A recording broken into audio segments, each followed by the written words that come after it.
Le rideau de la nuit est tombé sur le Paris-Dakar, comme hier, comme demain. Vatanen, chef de file des pilotes Peugeot, arrive. Une étape comme les autres de ce rallye-marathon, pas comme les autres. Pour l'équipe Peugeot, c'est l'heure de refaire le point dans ses idées, après l'avoir fait dans le désert.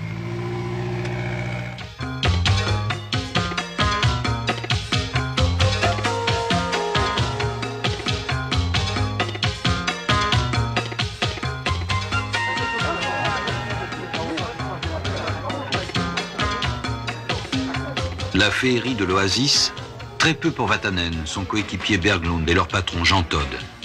Est-ce qu'il revit dans sa tête, Vatanen, le Dakar de l'an passé, une odyssée où il a fait triompher, à sa première participation, la 205 Turbo 16, 2 fois championne du monde des rallyes. La mémoire de Bernard Giraud et un très grand souvenir pour Peugeot. Et l'avenir, quel étrange dénouement pour ce Paris-Dakar 1988.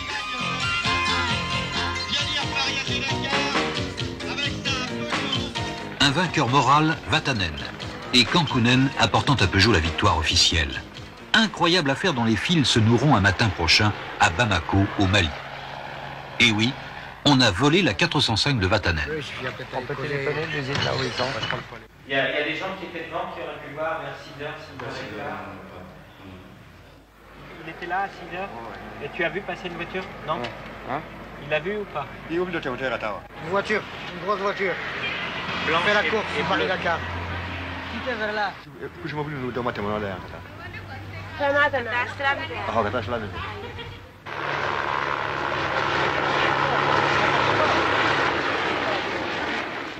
Pour la presse, l'événement fait d'autant plus de bruit que Vatanen avait quasiment la victoire en poche après avoir survolé l'épreuve depuis le départ.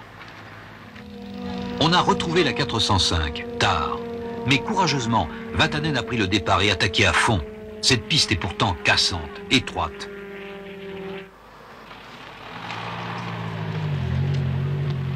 Harry Vatanen a dépassé 31 concurrents, a fait le 6e temps dans une poussière terrible.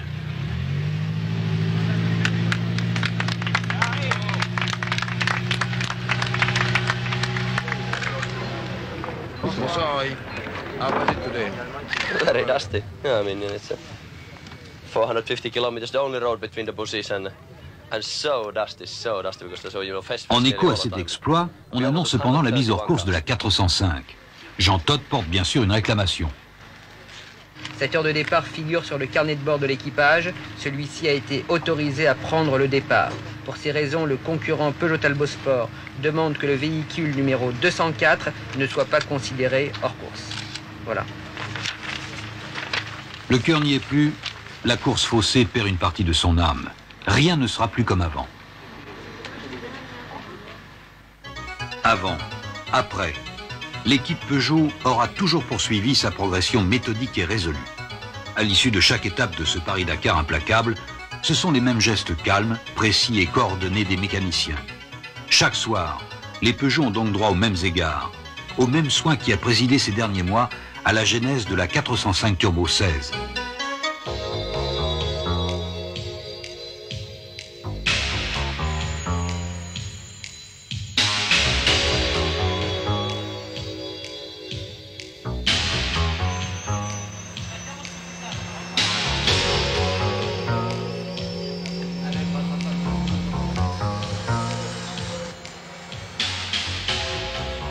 Le cahier des charges était clair. De la conception au prototype, en passant par les formes pour le moulage, il fallait que Peugeot vise à donner à la 205 Turbo 16 une sœur digne d'elle. Une autre machine à gagner. Quelle famille!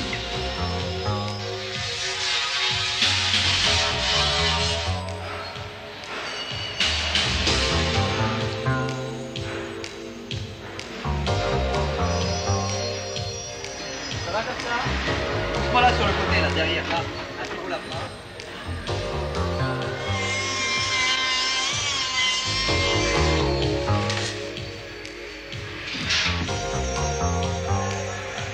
Des moments intenses restent en mémoire.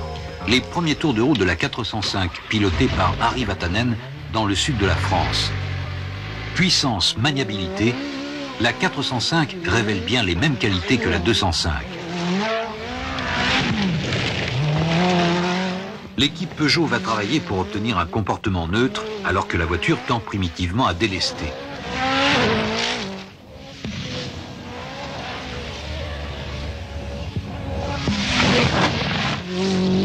L'aérodynamisme sera au point pour les premiers essais africains.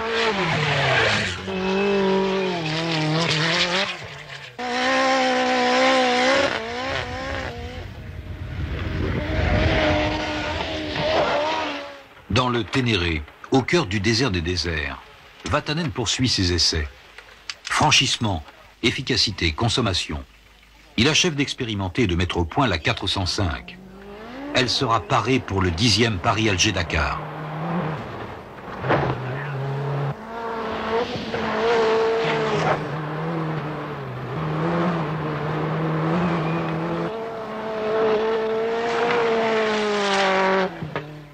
Mais ces essais ne sont plus qu'un lointain souvenir qui, au cœur de l'épreuve, habite les nuits de certains. Des nuits courtes. 1 heure après que les mécaniciens se sont couchés, c'est déjà le réveil des équipages.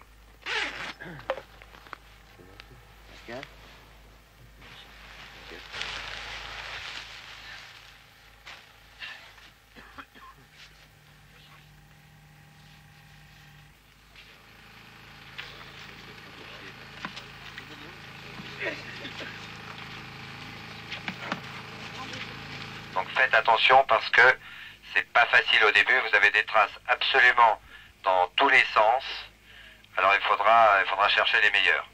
Et le cap là, pour une fois, va être très important. Enfin, pour une fois, pas pour une fois, c'est toujours très important le cap. Mais là, c'est le seul qui vous dira par où il faut aller. Alors la première difficulté, elle est au kilomètre 18-80, qui ne se voit pas forcément facilement. Vous êtes sur une très grande piste. Et vous prenez donc à gauche. C'est pas évident du tout. Hein. Après, une fois que vous aurez tourné, vous trouverez facilement. Au kilomètre 51, vous ajoutez que l'ouest est bosselé. Paris-Alger-Dakar au quotidien, ou bien le petit roadbook illustré. Voilà donc les difficultés qui attendent, jour après jour, chaque rescapé.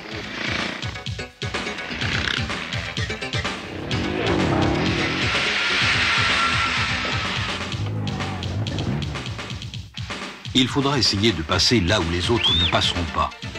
Vaisseaux du désert, les Peugeot passeront, en privilégiant l'efficacité au spectacle.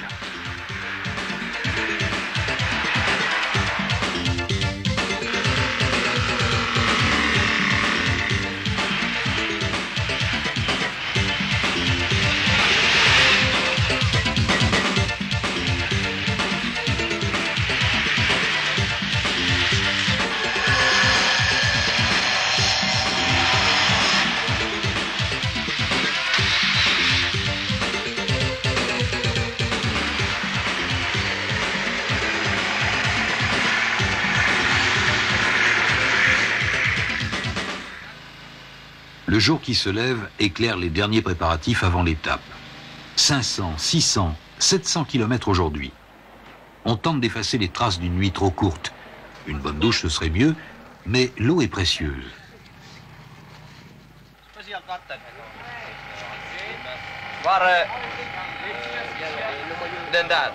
Le moral est de rigueur au petit matin et Henri Pescarolo donne le ton.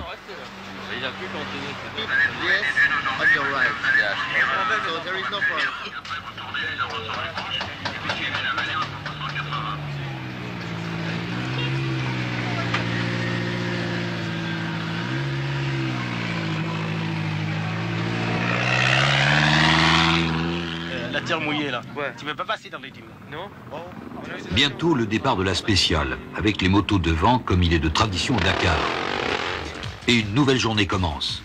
À présent, c'est aux pilotes, à tous les pilotes de s'exprimer.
Pour les mécaniciens, le temps est revenu de grappiller un peu de repos. Ils ont rangé le matériel, pillé le campement, mis la dernière main au départ des camions. Et l'avion les a déposés à l'étape suivante. À l'heure qu'il est, place donc à la performance des voitures, au talent des pilotes, aux certitudes des navigateurs.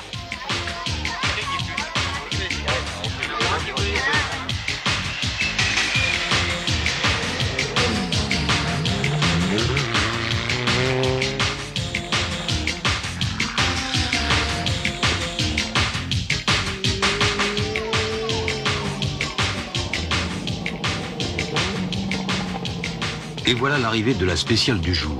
À vrai dire, c'est un peu lassant. L'équipe Peugeot a encore fait le meilleur temps. Et comme chaque jour, Vatanen et Kankkunen confortent leur place en tête du classement général.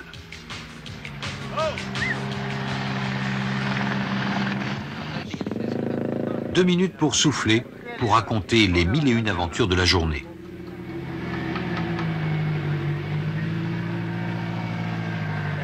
C'est pas correct? Ah, Peut-être correct comme ça, non? Oui. You know. Ah, c'est possible. Yeah. Ah, yeah. En fait, c'est déjà l'étape du lendemain qui commence par une préparation minutieuse. En attendant les camions qui convoient les pièces détachées, chaque voiture est démontée, scrutée, analysée. Et retirer la double vitre à gauche. Jean Todt observe le classement, déduit, prévoit la stratégie. Comme un concessionnaire, l'ingénieur Jean-Claude Vocard établit une checklist par voiture. Ah, voilà les camions de Jojo Groan, et avec eux les pièces, le travail qui va commencer vraiment. Peugeot installe son bivouac pour la nuit. Une étape, une de plus.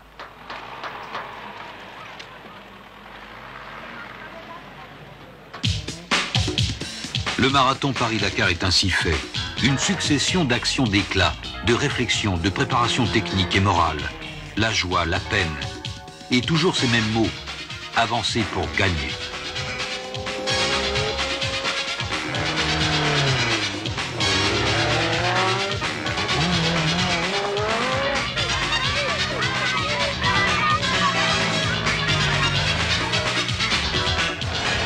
Finalement, le grand kaléidoscope des sables se figera à Dakar sur la domination des 405 et 205. Unis dans la victoire, Kankkunen, Vatanen et Todt. Malgré tous les pièges, Peugeot a encore gagné.